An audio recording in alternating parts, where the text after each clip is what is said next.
Right, we were on our way to dinner and came across some people doing a spot of shopping. What are they buying? Oh, old Mr. Piggy. Look how willfully he helps himself along to his own demise. Not the smoothest move, Mr. Pig. Not the smoothest move. Anyway, properly secured, the happy shopper was on his way. And we could get on down to the roadside public convenience we were looking for. We were trying to find a place to wash our hands before lunch, because the restaurant we'd found didn't have running water. Thank you very much, Lonely Planet. I don't think we've got any animal, sorry.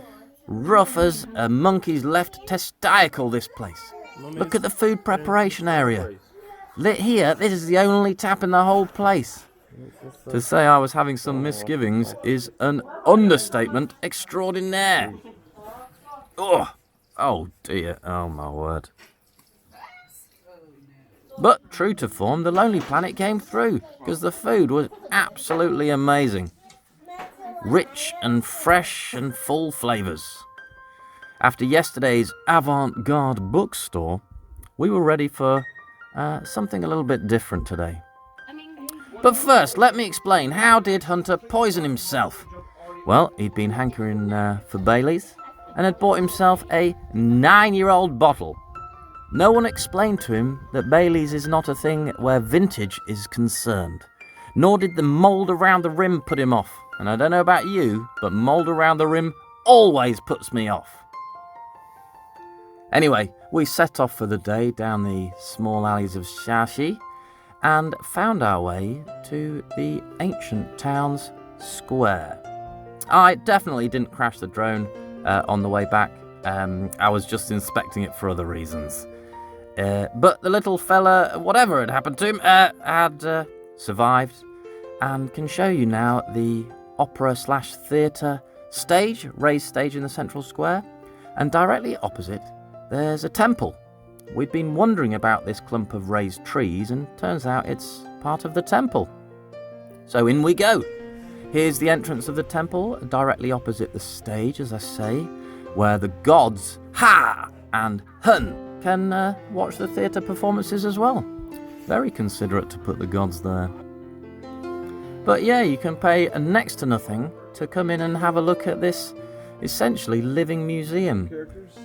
It's still a functioning temple, but it's full of stuff to help you understand the history of Shaxi, the history of the traders that came through on the tea road, the culture of the times, and also the history of the temple. Here, for example, there's some old refurbished instruments. I'm hoping they've been restrung and reskinned. Otherwise, that's a pretty old snakeskin right there. Yeah, here we are in the area full of trees, an open courtyard.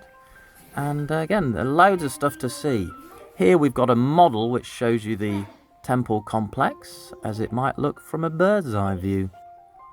But get yourself all the way to the back and you'll find out where the magic happens. Here, you can pray to some Buddhas or revere them in whatever way you see fit. Well, my lad, having not been much into religion, thought he'd give it a go. He opted for a sneeze. Perhaps that was the best action to show the gods your love and admiration. But yeah, Shaxi, a great place to relax and nourish the soul. Just get yourself there and have a walk around. You'll stumble into all sorts of things that are just pretty awesome. We were out on a mission to return Satan's bottle of Bailey's, and we stumbled across this trader's house.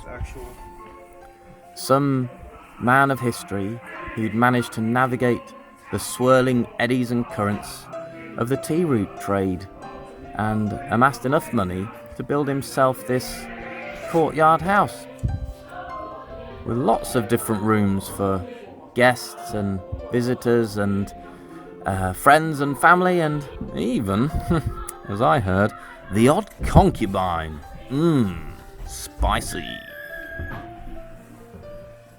Now, by all accounts, this house is going to be at least 600 or 700 years old, but pretty awesome by modern standards. I'd love to have a house like this. characterful and reasonably spacious. A lot of rooms, even though each one's a bit small. And a lot of fun to see. Why not go to Shaxi and visit the temples and traders?